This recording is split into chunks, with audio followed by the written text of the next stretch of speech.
Assalamualaikum warahmatullahi wabarakatuh. Perkenalkan, nama saya Nadira Musyafa Mahroni, Program Studi Administrasi Publik. Dalam kesempatan ini, saya akan mempresentasikan mengenai mengelola konflik organisasi. Definisi konflik. Yang pertama, pandangan tradisional. Pandangan tradisional menjelaskan bahwa konflik merupakan hal yang buruk, bersifat negatif, merugikan, dan harus dihindari. Konflik ini merupakan hasil dari disfungsional akibat komunikasi yang kurang baik dan kurang keterbukaan antara individu dalam masyarakat. Yang kedua, pandangan interaksionis. Pandangan interaksionis cenderung mendorong munculnya konflik dalam kelompok atau organisasi. Menurut pandangan ini, konflik perlu dipertahankan untuk menumbuhkan sifat kritis, kreatif, dan semangat dalam sebuah kelompok atau organisasi.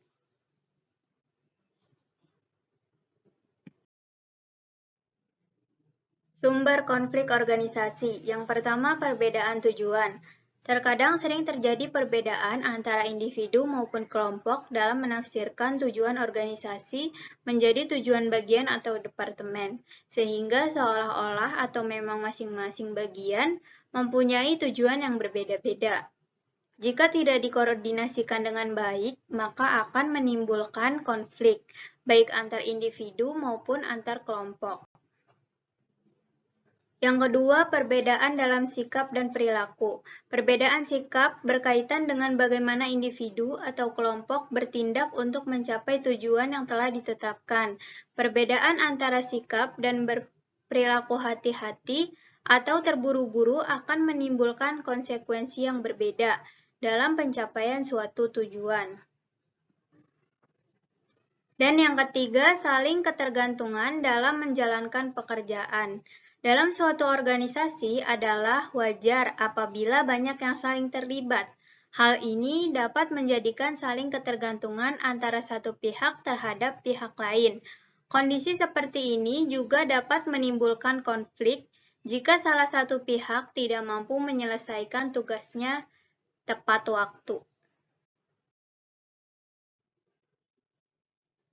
Teknik-teknik resolusi. Pertama, tujuan superordinat. Kedua, mengurangi ketergantungan antar unit. Ketiga, perluasan sumber daya. Keempat, pemecahan masalah bersama. Kelima, sistem naik banding. Keenam, wewenang formal. Ketujuh, interaksi yang makin bertambah. Kedelapan, kriteria evaluasi. Dan yang kesembilan, membaurkan unit yang berkonflik.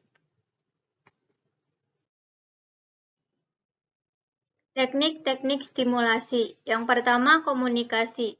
Para manajer dapat memanipulasi pesan dan saluran sedemikian rupa, yaitu dengan memanipulasi penerima dan isi dari pesan tersebut untuk menambahkan, menghilangkan, atau membuatnya mengandung kedua artian dari komunikasi yang disampaikan melalui saluran formal.